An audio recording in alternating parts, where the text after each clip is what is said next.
What a 3-day event we are in the midst of. The 2013 Moore Mayhem on the 20th. Yesterday it was the 1953 F4 strike on Sarnia, and today we have the story of the EF5 that jolted Joplin. Hi, I'm Chris May, host of This Day in Weather History, a podcast from the Weather Network in Canada. Tornadoes are fierce and unpredictable. Chasers know this all too well, especially those who came back with research and images from the EF5 that crushed Joplin, Missouri on this day in weather history. We got in that very end of that basement. The steps are where they stand. And as we got into that opening, everything came down. It stayed over our basement roughly 30 to 45 seconds. During that time, we were assaulted with fiberglass flying at high speed, glass flying at high speed, sand, concrete, you name it, it was coming at us. It wasn't anything I want to do over. They say once in a lifetime, which is fine by me. It is still considered today to be one of the deadliest tornadoes in the United States. It rated EF5 on the enhanced Vegeta scale, packing maximum sustained winds of over 200 miles per hour. That is over 350 kilometers per hour. It whacked most of the city that at the time had a population of over 50,000. Now that may sound wee by comparison to the much bigger cities in the Show Me state, but consider this. They had a population density of just under 1,500 people per square mile. What does that mean? You drop a tornado in there and it will affect everyone almost at the exact same time. And it did. The twister that struck Joplin, Missouri was directly responsible for the deaths of a staggering 158 people, while injuring over 1,000 more. Now, regardless of this being in the famed Tornado Alley, this was actually the first single tornado in United States history to cause the deaths of over 100 people since the Flint, Michigan tornado of June 8th of 1953. Hold on, back up, wait a sec.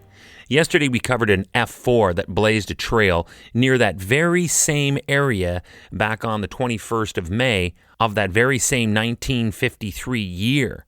That was a brutal time for Michigan back then.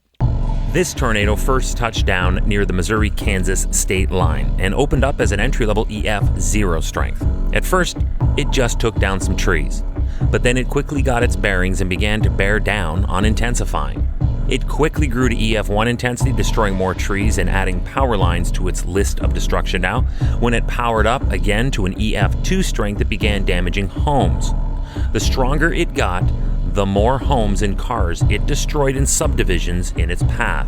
The National Weather Service saw what was building in the atmosphere and had already issued a tornado warning for Joplin. With this, the tornado sirens sounded in Joplin for a full 20 minutes before the strike. This was plenty of time for people to take cover, take shelter, and take care. But many people ignored that warning. What happened next caused that decision for many to be the last one they would ever make. As a meteorologist, seeing the damage in Joplin and Chickasha hammered home for me the real importance of studying these storms. Being able to predict when a tornado was likely to strike and giving even a few minutes of extra warning time could mean the difference between life and death for someone in the storm's path. Thanks for that, Mark, and we're going to hear more about storm hunters a little later on in this episode. But first, this out-of-control vortex blasted out windows, felled walls, and collapsed ceilings at the St. John's Regional Medical Center. And if ever we needed that medical center, it was now. That wasn't all. Those 200 mile per hour or 350 kilometer per hour winds literally picked up the airlift helicopter and blew it away.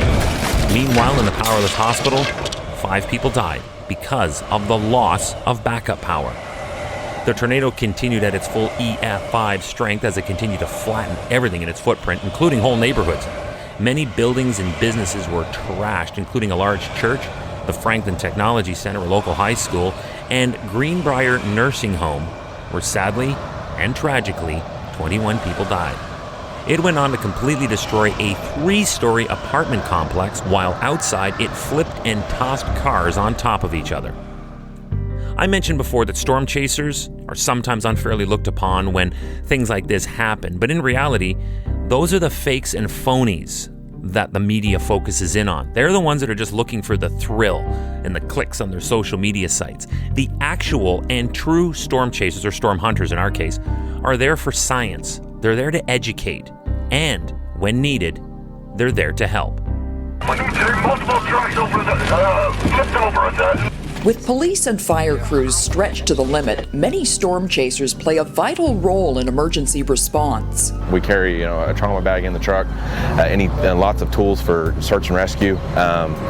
It's just, we're first responders because we're right next to the tornado when it does damage, and so, I really feel obligated that's, my job is to step in and help with the search and rescue efforts.